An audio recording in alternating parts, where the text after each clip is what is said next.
టెరీజియన్ spotlight ప్రతి శుక్రవారం ఉదయం 9 గంటలకు. Hello everyone, welcome to Teresian Spotlight News Channel. This is D. Aisha from 3rd BSc MPC. Every week మేము ఏదో ఒక ఇంట్రెస్టింగ్ టాపిక్తో టెరీజియన్ స్పాట్లైట్ న్యూస్ ఛానల్ ద్వారా మిమ్మల్ని కలుస్తూనే ఉన్నాము. అదేవిధంగా ఈరోజు నేను ఒక సరికొత్త ఇంటర్వ్యూతో మీ ముందుకు వచ్చాను. అదే సెయింట్ థెరేసాస్ కాలేజ్లో ప్రొవైడ్ చేసే స్కాలర్షిప్స్ గురించి. సో దానికోసం మాట్లాడడానికి మన వద్ద ఈరోజు ఒక ఇంపార్టెంట్ పర్సనాలిటీ ఉన్నారు.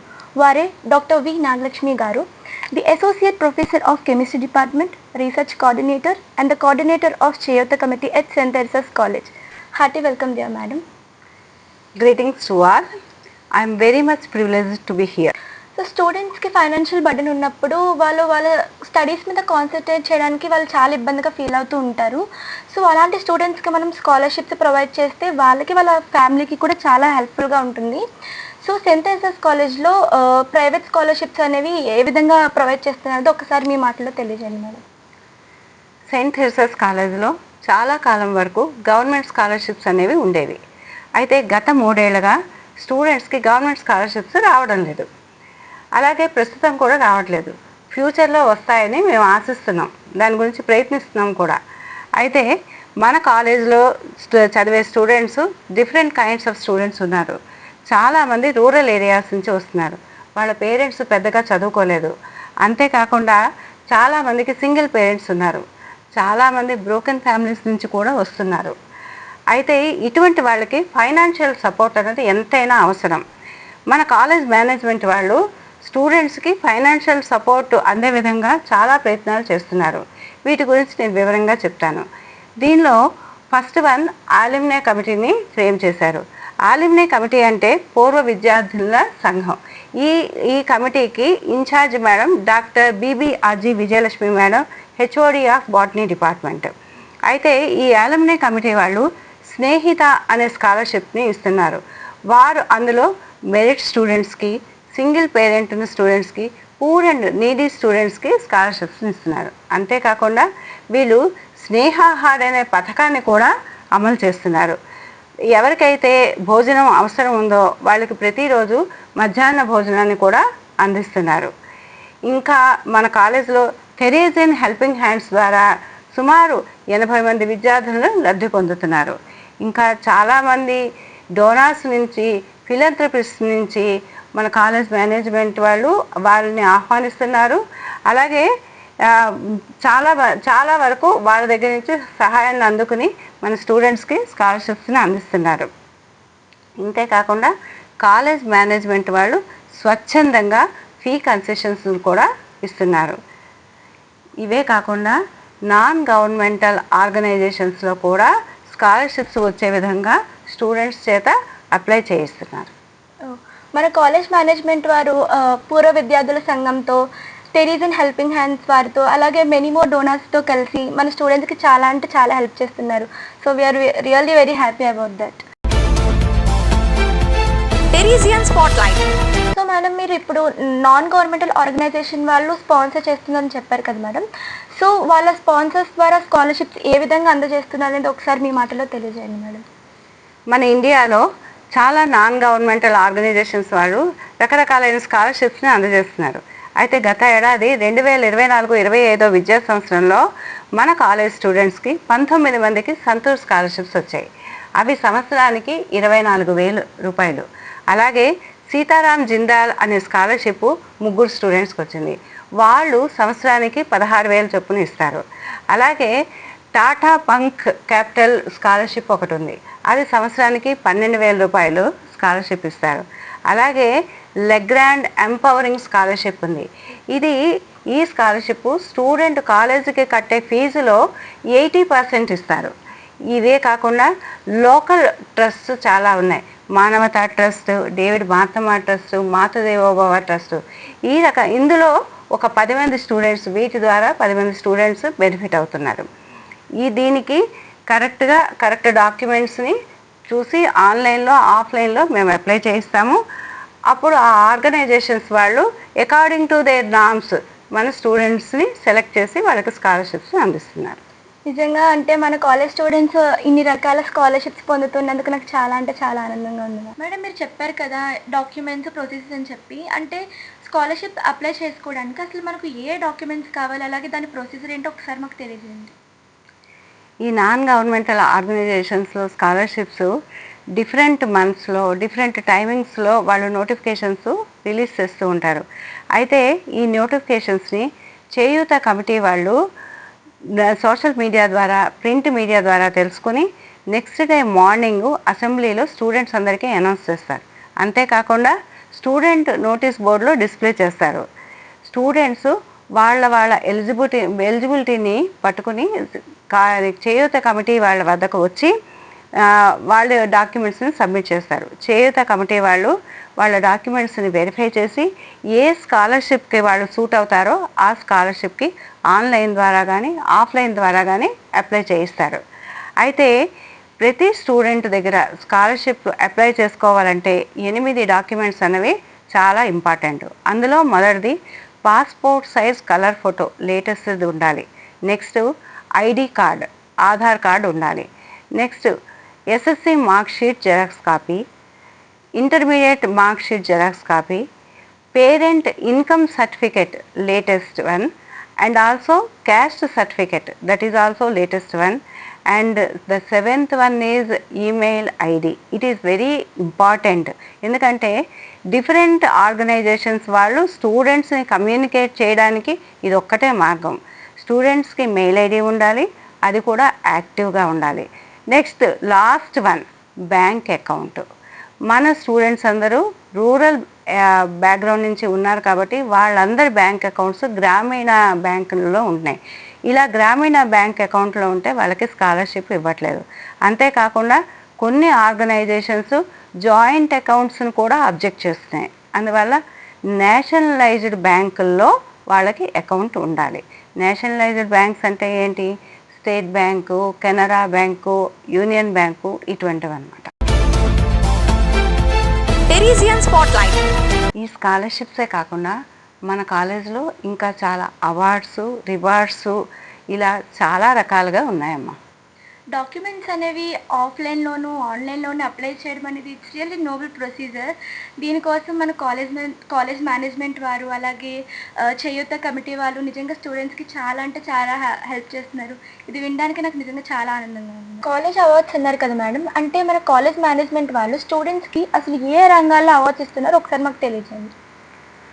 మన కాలేజ్లో చదివే స్టూడెంట్స్కి అవార్డు రావాలంటే ఫస్ట్ అండ్ ఫార్మోస్ట్ థింగ్, కాలేజ్లో ఉండే స్టూడెంటు అన్ని ఎగ్జామ్స్లోని ఫస్ట్ టైం పాస్ అవ్వాలి. అంతేకాకుండా ఏ ఎగ్జాము ఆబ్సెంట్ అవ్వకూడదు. ఈవెన్ పీరియాడికల్ ఎగ్జామ్ కూడా ఆబ్సెంట్ అవ్వకూడదు. అయితే ఈ అవార్డ్స్లో చాలా రకాలైన అవార్డ్స్ ఉన్నాయి. Best graduate student, best out going student, overall performance, all round performance, అంతేకాకుండా ద మోస్ట్ డిజర్వింగ్ స్టూడెంట్, ఇంకా చాలా రకాలు ఉన్నాయి. Best in culturals, best in extra curricular activities, best in sports, games, NCC, NSS, RRC, ఇంతే కాకుండా best in practical skills, creative skills. ఇవన్నీ కాకుండా proficiency prices కూడా చాలా ఉన్నాయి. ప్రొఫెషన్సీ ప్రైజెస్ అంటే మన కాలేజ్లో స్టూడెంట్స్ డిఫరెంట్ సబ్జెక్ట్స్లో వాళ్ళు మెరిట్ని, ఎవరెవరైతే మెరిట్ని చూపిస్తారో వాళ్ళకి ప్రొఫెషన్సీ ప్రైజెస్ ఇస్తారు.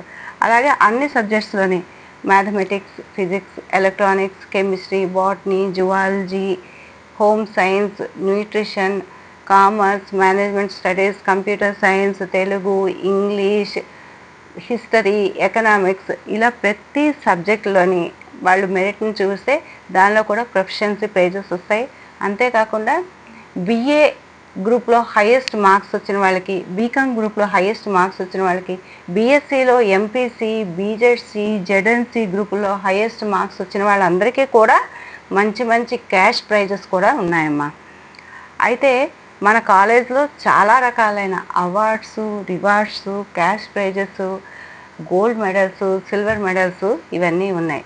వీటన్నిటి గురించి ప్రతి స్టూడెంట్స్ సక్రమంగా తెలుసుకుని సద్వినియోగం చేసుకుని వాళ్ళు వాళ్ళ ఫ్యూచర్కి బంగారు భవిష్యత్తుని వేసుకుంటారని మేమందరం ఆశిస్తున్నాం.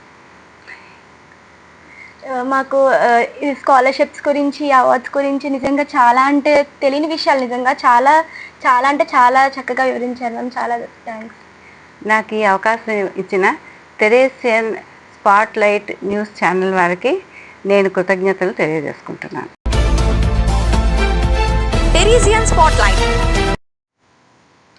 ఇంతకుముందు మనం నాగలక్ష్మి మేడం గారి మాటల్లో అసలు సెయింట్ థెరేసాస్ కాలేజ్లో స్కాలర్షిప్ ఏ విధంగా ప్రొవైడ్ చేస్తున్నారు, అలాగే దానికి కావాల్సిన డాక్యుమెంట్స్ ఏంటి, అలాగే దాని యొక్క ప్రొసీజర్ ఏంటి అనేది చాలా వివరంగా తెలుసుకుందాం. ఇప్పుడు సెయింట్ థెరేసాస్ కాలేజ్లో స్కాలర్షిప్ అందుకుంటున్న మీనాక్షి మాటలో తన ఎక్స్పీరియన్స్ గురించి తెలుసుకుందాం. హాయ్ మీనాక్షి. హాయ్. అసలు నీకు సెయింట్ థెరేసాస్ కాలేజ్లో స్కాలర్షిప్ ఇస్తున్నారో నీకు ఎలా తెలిసింది, అలాగే నువ్వు దాన్ని ఎలా అప్లై చేసుకున్నావు? Hello everyone, I am Meenakshi from 2nd BSc Computer Science major. మా ఫ్యామిలీలో 3 మెంబర్స్, నేను, అక్క అండ్ అమ్మ. నేను ఈ కాలేజ్లో జాయిన్ అవ్వడానికి మెయిన్ రీజన్ మా అక్క. తను కూడా ఇదే కాలేజ్లో చదివి ఇప్పుడు ఎంఎస్సీ ఫిజిక్స్ ఆంధ్ర యూనివర్సిటీలో చదువుతుంది. మా మదర్ సింగిల్ పేరెంట్ అవ్వడం వల్ల హైయర్ ఎడ్యుకేషన్ ఎఫోర్డ్ చేయడం అనేది మాకు కష్టంగా ఉండేది. కానీ మా మదర్ 2 కూతుర్ని చదివించాలని నన్ను కూడా ఇదే కాలేజ్లో జాయిన్ చేశారు. అడ్మిషన్ టైంలో ప్రతి ఒక్క స్టూడెంట్ ప్రిన్సిపల్ సిస్టర్ని కలుస్తారు. అలాగే మా మదర్ కూడా ప్రిన్సిపల్ సిస్టర్ని కలిసినప్పుడు మా ఫైనాన్షియల్ సిచ్యువేషన్ గురించి సిస్టర్కి చెప్పారు. నేను జాయిన్ అయిన టైంలో గవర్నమెంట్ స్కాలర్షిప్స్ అనేవి ప్రస్తుతం లేకపోవడం వల్ల సిస్టర్ ఏమన్నారంటే ప్రైవేట్ స్కాలర్షిప్స్కి హెల్ప్ చేస్తానని చెప్పారు. నేను కాలేజ్లో జాయిన్ అయ్యాక కాలేజ్లో చేయుత కమిటీ ఉంది అని తెలిసింది. చేయుత కమిటీ వాళ్ళు స్కాలర్షిప్ నోటిఫికేషన్స్ రాగానే కాలేజ్ అసెంబ్లీలో అలాగే కాలేజ్ నోటీస్ బోర్డులో నోటిఫికేషన్స్ అనేవి పెడతారు. స్కాలర్షిప్కి ఒక ఇన్ఛార్జ్ మ్యామ్ని ఉంటారు. నేను ఎలిజిబుల్ అయ్యే స్కాలర్షిప్కి ఇన్ఛార్జ్ మ్యామ్ నాగలక్ష్మి మ్యామ్. నేను మ్యామ్ని అప్రోచ్ అయ్యి మ్యామ్ గైడెన్స్తో 4 స్కాలర్షిప్స్కి అప్లై చేశాను. ఫస్ట్ది హెచ్డిఎఫ్సి స్కాలర్షిప్, సెకండ్ది జేఎంసీటీఆర్ ట్రస్ట్, థర్డ్ది లెగ్రాండ్ ఎంపవరింగ్ స్కాలర్షిప్ అండ్ ఫోర్త్ది మాతృదేవోభవ ట్రస్ట్ది. మాతృదేవోభవ ట్రస్ట్ అనేది లోకల్ ట్రస్ట్, అది ఏలూరులో ఉంది. ట్రస్ట్ కమిటీ మెంబర్స్ 4 మెంబర్స్ కాలేజ్కి వచ్చి కాలేజ్లో general aptitude and current affairs మీద 20 క్వశ్చన్స్తో ఎగ్జామ్ అనేది కండక్ట్ చేశారు. నేను ఆ ఎగ్జామ్లో క్వాలిఫై అవ్వడం వల్ల మాతృదేవోభవ ట్రస్ట్ స్కాలర్షిప్కి సెలెక్ట్ అయ్యాను. దాని తర్వాత జేఎంసీటీఆర్ ట్రస్ట్ నుంచి కూడా నేను సెలెక్ట్ అయ్యానని మెసేజ్ వచ్చింది. తర్వాత లెగ్రాండ్ ఎంపవరింగ్ స్కాలర్షిప్కి కూడా సెలెక్ట్ అయ్యాను. లెగ్రాండ్ ఎంపవరింగ్ స్కాలర్షిప్ 80% నా కాలేజ్ ఫీ అనేది కవర్ చేస్తుంది. ఇదే విషయం నేను ప్రిన్సిపల్ సిస్టర్కి అండ్ నాగలక్ష్మి మ్యామ్కి చెప్పాను, నేను 3 స్కాలర్షిప్స్కి సెలెక్ట్ అయ్యాను అని.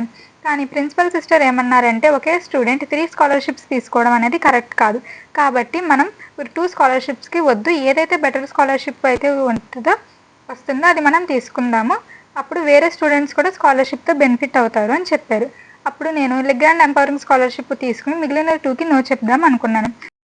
జేఎంసీటీఆర్ వాళ్ళకి లెటర్ రాసి నేను ఇన్ఫామ్ చేశాను, నాకు ఒక బెటర్ స్కాలర్షిప్ వచ్చింది, సో వాళ్ళ స్కాలర్షిప్ని నేను వద్దు అనుకుంటున్నాను, సో వేరే వాళ్ళు కూడా ఆ స్కాలర్షిప్ వల్ల బెనిఫిట్ అవుతారు అని.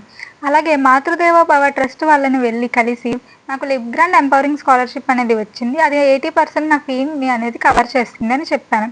కానీ వాళ్ళు నేను ఎగ్జామ్ రాసిన దాంట్లో క్వాలిఫై అవ్వడం వల్ల వాళ్ళు నాకు స్కాలర్షిప్ ఇవ్వడానికి డిసైడ్ అయ్యారు. ఆ స్కాలర్షిప్ నాకు అదర్ ఎక్స్పెన్సెస్కి అంటే ఎగ్జామ్ ఫీజెస్కి అండ్ బుక్స్కి యూజ్ అవుద్ది అని చెప్పారు. వాళ్ళకి వెళ్ళి నేను నిజం చెప్పినందుకు వాళ్ళు నన్ను ఎంతో మెచ్చుకున్నారు. ఈ స్కాలర్షిప్స్ రావడానికి హెల్ప్ చేసిన ప్రిన్సిపల్ సిస్టర్కి, చేయుత కమిటీ మెంబర్స్, నాగలక్ష్మి మ్యామ్కి అండ్ కాలేజ్ మేనేజ్మెంట్కి నా హృదయపూర్వక ధన్యవాదాలు. ఇంటి నీకు 3 స్కాలర్షిప్లు వచ్చాయా? మళ్ళీ దానికి నువ్వు 2 వద్దనుకున్నావు, అంటే వేరే వాళ్ళకి యూజ్ అవుతుందని చెప్పి. నిజంగా నీ నిజాయితీకి హ్యాట్స్ ఆఫ్ మీనాక్షి. ఇదే కదా మనం కాలేజ్లో చదువుతో పాటు నేర్చుకునే moral values. I'm really proud of you. Thank you. So Meenakshi, scholarship తీసుకుంటున్నందుకు నీ ఫీలింగ్స్ ఏంటి? స్కాలర్షిప్ రావడం వల్ల నాకు అండ్ మా ఫ్యామిలీకి ఫైనాన్షియల్ స్ట్రెస్ అనేది తగ్గింది. I feel more confident and motivated knowing that someone believed in me and helping me financially. నేను ఇప్పుడు నా ఫుల్ కాన్సన్ట్రేషన్ అనేది నా స్టడీస్ మీద పెట్టగలుగుతున్నాను. నేను ఒక మంచి జాబ్ తెచ్చుకొని నేను కూడా నీట్లో ఉన్న స్టూడెంట్స్ నాలాగా హెల్ప్ పొందినందుకు నేను కూడా వాళ్ళకి హెల్ప్ చేయాలని అనుకుంటున్నాను.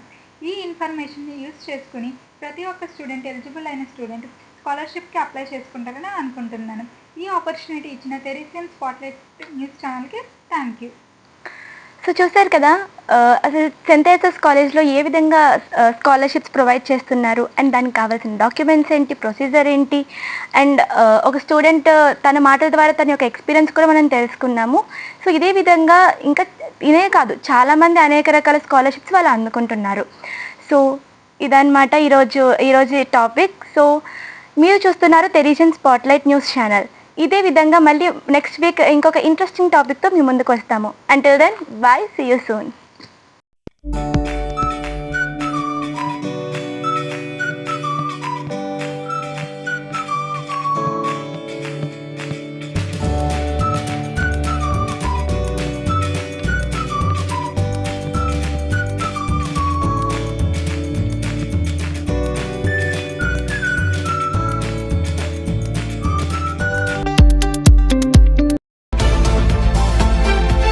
టెరిజియన్ స్పాట్లైట్ ప్రతి శుక్రవారం ఉదయం 9 గంటలకు.